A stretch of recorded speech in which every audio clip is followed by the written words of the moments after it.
Uno de los secretos de Ruby es que las clases también son objetos. ¿Quieres una prueba?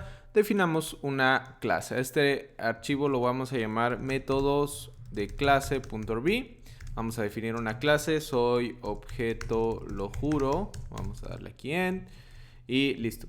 Ahora, recordemos que previamente se había comentado que en Ruby todo es un objeto con muy pequeñas excepciones, y eso incluye también a las clases. Vamos a definir aquí una variable.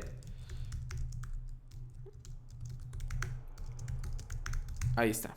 Ahora, si recordamos de los videotutoriales anteriores, esto que tenemos acá se llama variable de instancia. El hecho de que sea una variable de instancia quiere decir que le pertenece a un objeto. Bueno, también podemos recordar que no podemos acceder a las variables de instancia de un objeto desde fuera del objeto mismo. Esta regla también aplica para las clases porque, insisto, las clases son objetos. De modo que vamos a necesitar un par de métodos para acceder a dicho valor. Aquí entra uno de nuestros nuevos conceptos que estamos definiendo en este video tutorial, los métodos de clase, que es el tema que vamos a cubrir hoy. Y como bonus vamos a aprender que las clases son objetos. Entonces vamos a crear un método que se llama nombre de clase. Vamos a retornar aquí nombre clase. Y listo, ahí está la definición de nuestro método. La particularidad de los métodos de clase, que en otros lenguajes también son conocidos como métodos estáticos, es que se mandan a llamar sobre la clase y no sobre una instancia o un objeto de dicha clase. Por ejemplo, para poder mandar a llamar a nuestro método de clase nombre clase, vamos a necesitar la clase y el método. No necesitamos crear un objeto, se mandan directamente de la clase. Vamos a mandar aquí a Ruby métodos de clase y ahí está. Aquí vamos a imprimir. Nos faltó como que hacer la impresión y ahí está. Soy objeto, lo juro. Ok, bueno, entonces aquí vemos cómo el método se manda a llamar directamente de la clase, y además como bonus vemos cómo la variable de instancia nombre de clase efectivamente le pertenece a la clase. Es una propiedad del objeto soy objeto, lo juro. Eso quiere decir que nuestra clase de acá es un objeto que ahora tiene una variable de instancia acá y tiene una serie de métodos, y en esos métodos se pueden acceder a esas variables.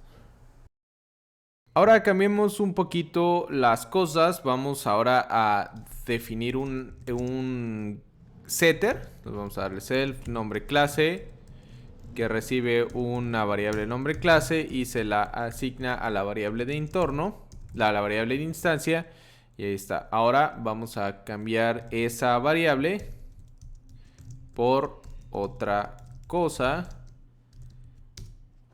y aquí me faltó el igual, naturalmente. Este igual de acá. Y ahí está, ok. Podemos obviamente reasignar el valor de esta variable de instancia tal como lo hacemos como cualquier otro objeto. Aquí vemos precisamente cómo la clase va actualizando el valor de esa variable. Ahora, regresemos a nuestro tema central de los métodos de clase. Aquí vemos cómo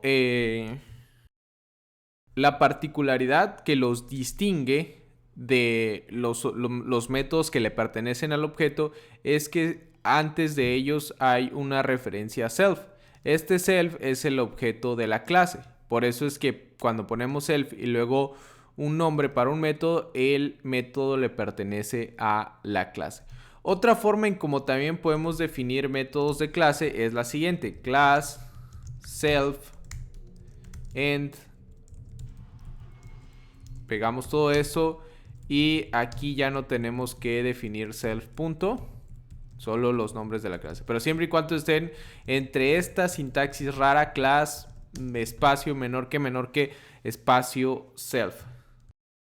En este video no voy a ahondar en lo que esa sintaxis quiere decir, pero bueno, quise mostrarte la forma alternativa porque seguramente verás código de Ruby de otras personas en el que estén utilizando esta sintaxis. Obviamente, y repito, notarás que dentro de class menor que self no tienes que utilizar self punto antes de la definición del método. El comportamiento fuera de él es similar, podemos seguirlo utilizando aquí directamente desde la clase y listo.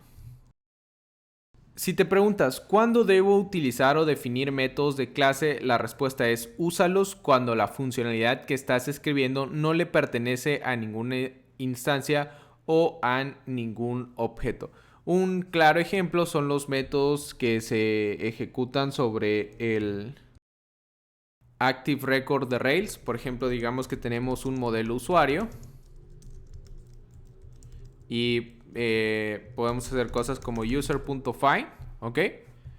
Y esta funcionalidad de encontrar un usuario sobre la base de datos no le pertenece a ningún objeto, porque no tendría caso que creáramos un usuario y que ese usuario buscara a otro usuario. No, simple y sencillamente no tiene sentido que esa funcionalidad de búsqueda sobre la base de datos le pertenezca a un usuario. Al usuario le pertenecen cosas como su nombre, su edad, su username, su correo, esa clase de cosas, ¿no? El find es una acción de tal vez la colección de usuarios, tal vez la base de datos. Entonces, ese es un buen ejemplo de cómo ahí podemos utilizar un método de clase, porque la funcionalidad no le pertenecería al objeto. Recuerda que el buen código es el código que se puede entender y leer apropiadamente y que después de eso también se puede modularizar, es decir, que lo puedes mover sin mucho problema. En este caso, pues es más una cuestión de lectura, de obviamente esto le pertenece a esto, esto no le pertenece a aquello. En el siguiente video hablaremos de variables de clase. Esto que vimos acá es una variable de instancia. Le pertenece a la clase porque está definida a nivel de la clase. Si estuviera definida dentro de un método, como por ejemplo el constructor, entonces ya no le pertenecería a a la clase, sino más bien le pertenecería al objeto. Si lo definimos por fuera, de nuevo, le pertenece a la clase. Entonces todavía hay otro tipo de variables que se pueden definir aquí, que son las variables de clase. Y en el siguiente video vamos a ver cuáles son y cuáles son sus diferencias con estas variables de instancia. Nos vemos en el que sigue.